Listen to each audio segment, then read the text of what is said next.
नमस्कार साथियों, मेरा नाम आशीष सैनी। मैं स्वागत करता हूं आपके अपने चैनल द नामिशम एकेडमी में। बड़े दिन बाद वीडियो आ रही है और इसका कारण यह है कि कुछ ऐसी चीज़ें हो जाती हैं जिस पर खुद का नियंत्रण नहीं होता है, तो समस्याएं होती हैं और उनसे थोड़ा समय लगता है निकलने में। तो आज आपके सामने फिर प्रस्तुत हैं और आज बात करेंगे वेवेल योजना के बारे में। किसके बारे में बात करेंगे? वेवेल योजना के बारे में।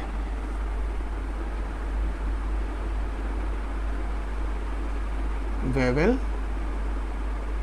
योजना। अब बात करेंगे वेवेल योजना थी क्या। ठीक है, वेवेल योजना जो थी वो थी क्या। सबसे पहले बात करेंगे कि अक्टूबर 1943 में, कब?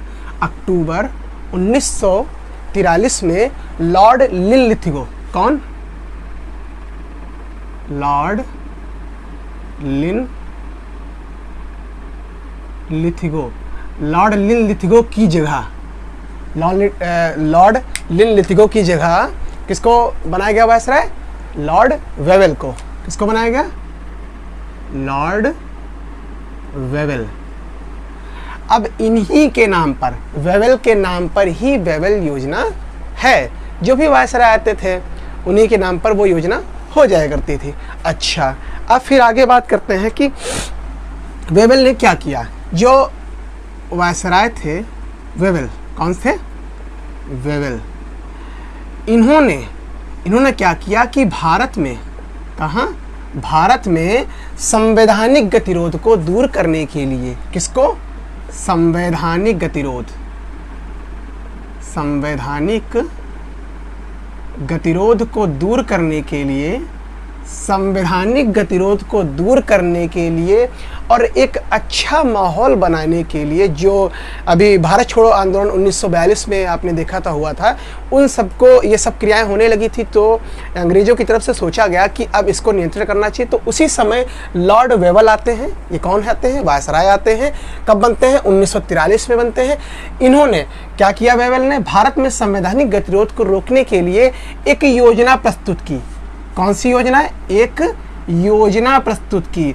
और उस योजना को प्रस्तुत कब किया? उस योजना को प्रस्तुत किया 14 जून 1945 को।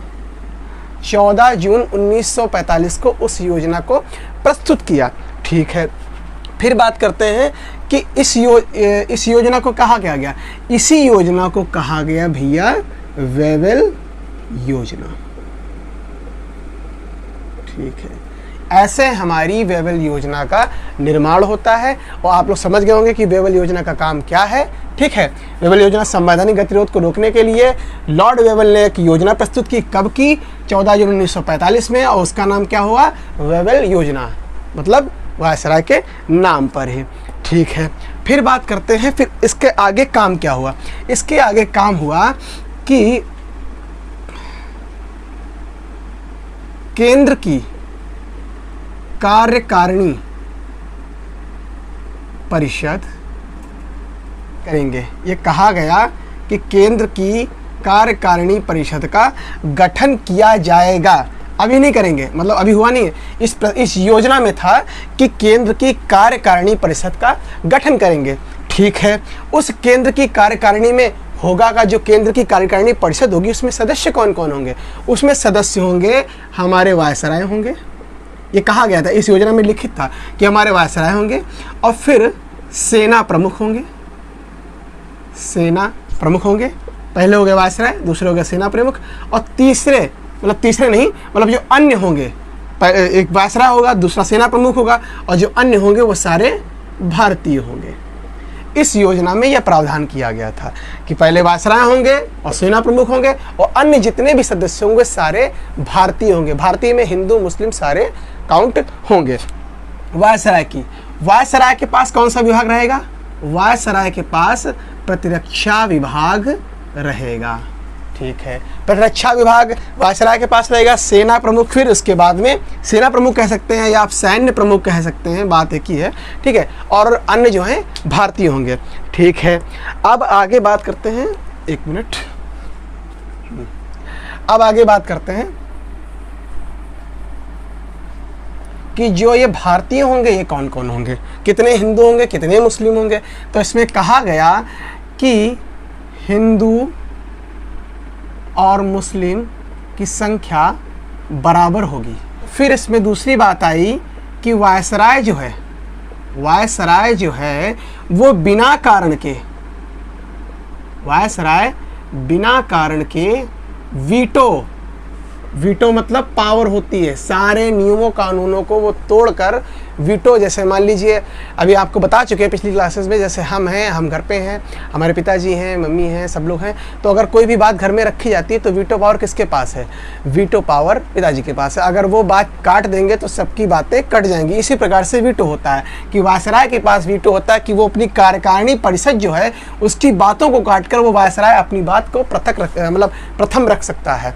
तो इसमें यह किया गया कि वायसराय जो है बिना कारण के वीटो का इस्तेमाल नहीं करेगा। ठीक है, किसका इस्तेमाल नहीं करेगा? वीटो का इस्तेमाल नहीं करेगा। ठीक, आगे बात करते हैं कि द्वितीय विश्व युद्ध के बाद, उसमें द्वितीय विश्व युद्ध चल रहा था, बात करते हैं कि द्वितीय विश्व युद्ध के बाद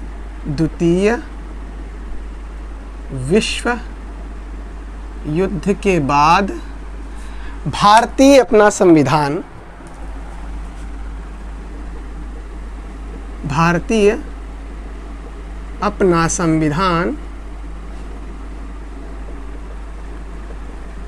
स्वयं बनाएंगे। इसमें यह प्रावधान किया गया कि द्वितीय विश्व युद्ध के बाद भारतीय अपना संविधान स्वयं बनाएंगे। ठीक है, ये सारी बातें हो रही हैं। मतलब ऐसा इस योजना में, अब जैसे मान लीजिए कि भारत सरकार की योजना होती है कि हम इतना कार्य करेंगे, ये सड़कें बनवाएंगे, वो सड़कें इसी प्रकार से ये भी योजना है, ये काम करेंगे, वो काम करेंगे, किया अभी तक कुछ नहीं है, करेंगे। ठीक, तो ये बात कही गई कि भारत छोड़ो आंदोलन में गिरफ्तार लोग थे, कौन गिरफ्तार लोग थे, उन्हें रिहा किया जाएगा। ये किस में प्रावधान था? ये था वेबल योजना में प्रावधान।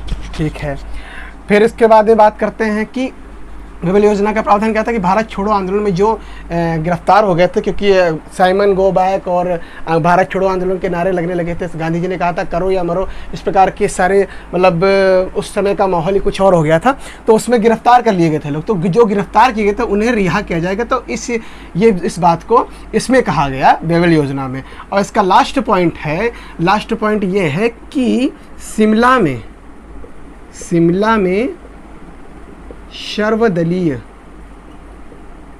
सम्मेलन बुलाया जाएगा।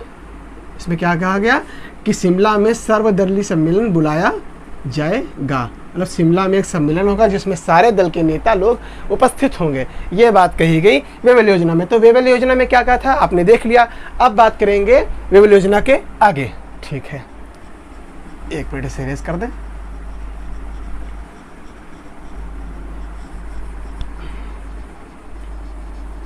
वेबल योजना के बाद में आता है शिमला सम्मेलन। क्या आता है? शिमला सम्मेलन। शिमला सम्मेलन क्या था? शिमला सम्मेलन जो था वह 25 जून से 14 जुलाई तक यह रखा गया। इसका पहला पॉइंट ये हो गया। दूसरा पॉइंट देखिए कि कांग्रेस प्रतिनिधिमंडल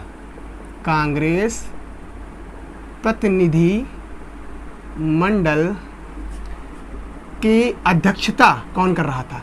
कांग्रेस प्रतिनिधिमंडल था। अब वो भी सम्मेलन में गया था, शिमला सम्मेलन में।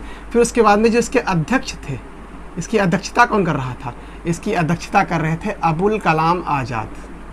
कौन कर रहे थे? अबुल कलाम आज़ाद। ठीक है, अब इसमें तीसरा पॉइंट आता है कि इस